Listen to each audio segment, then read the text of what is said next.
Hey guys, welcome back to Contest Prep University. I'm Joe Klemczewski here with Adam Atkinson, and we're going to start a new series on contest myths, or let's call it bro myths, or something like that, Adam.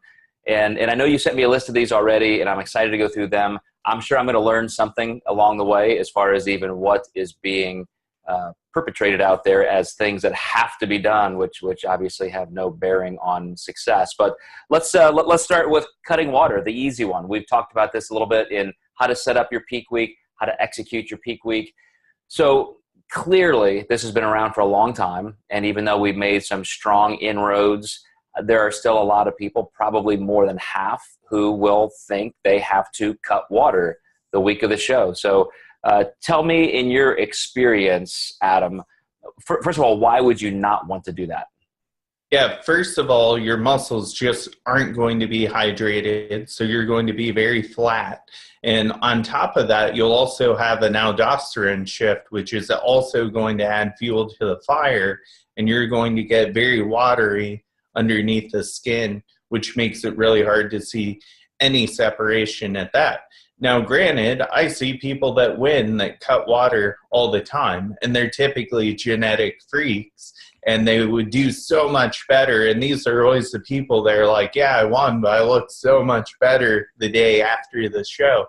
So, yeah, and it's easy to see why. I mean, we think as soon as we have blurriness under the skin, or not quite as crisp or tight, you think that fluid is because we're drinking water, but it really has to do with how we are creating the environment for that water to be internal, inside the muscle cells. So as we discussed in the previous episodes, it all has to do with the flow of carbohydrates, minerals, making sure that you've got all those variables going in the right direction into the muscle cell. So water is drawing in also. But I would say, Adam, for those of you who still think this is too risky, it's easy to practice when there is no, no money on the table, so to speak. So anytime you're dieting and you're within a couple weeks of that show, so you're lean, you've already got that contest look, you're probably drinking unlimited water, right? You're drinking 1 gallon, 2 gallons, maybe more per day.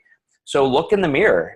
Even if your carbs are fluctuating on high days, low days, when do you look your tightest? When do you look your wateriest? And I will say that if you do have extremely high carb days, it's at those points where you look like you're, quote, holding water, because now you're spilling over. Those carbs are outside the muscle cells and it's drawing water in that direction. But it's never the water causing that. You could drink unlimited water if you have the right internal environment. And as you said, Adam, you're just going to be fuller, and the muscle tissue is going to be harder. You're going to be creating better, deeper muscle separation that way. I've had many clients we've worked through preps together, and we get close to the end, and it's like this dying question they're wanting to ask me. I know you're not going to cut my water on show day, so how's this going to work? Can we maybe do less? And I say, let's just practice together. And often, maybe on Saturday when they're not going to work, I'll say, hey, I want you to wake up, take some fasted photos. Don't even eat anything, but over the next 3 hours, just drink some water. Let's take another set of pictures.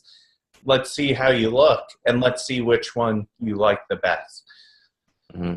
Yep. And, I was just getting some peak weeks ready for clients competing next week.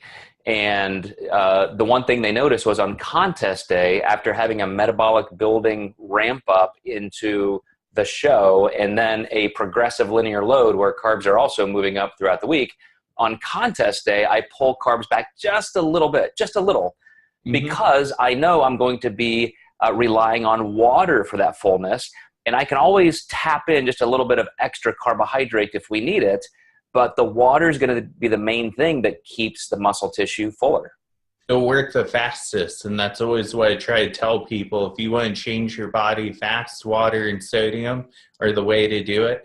I'm sure we'll discuss that with some of the other myths we're busting today. Absolutely. So we'll do that. We'll shut this one down. You guys have to keep water in. You just have to do it. We've got more information in previous series that you can listen to and get a little bit more tighter, specific information on that. But yes, we are going to go into the second segment of the series, and we will definitely tackle sodium. So thanks, guys, and we'll catch you next time.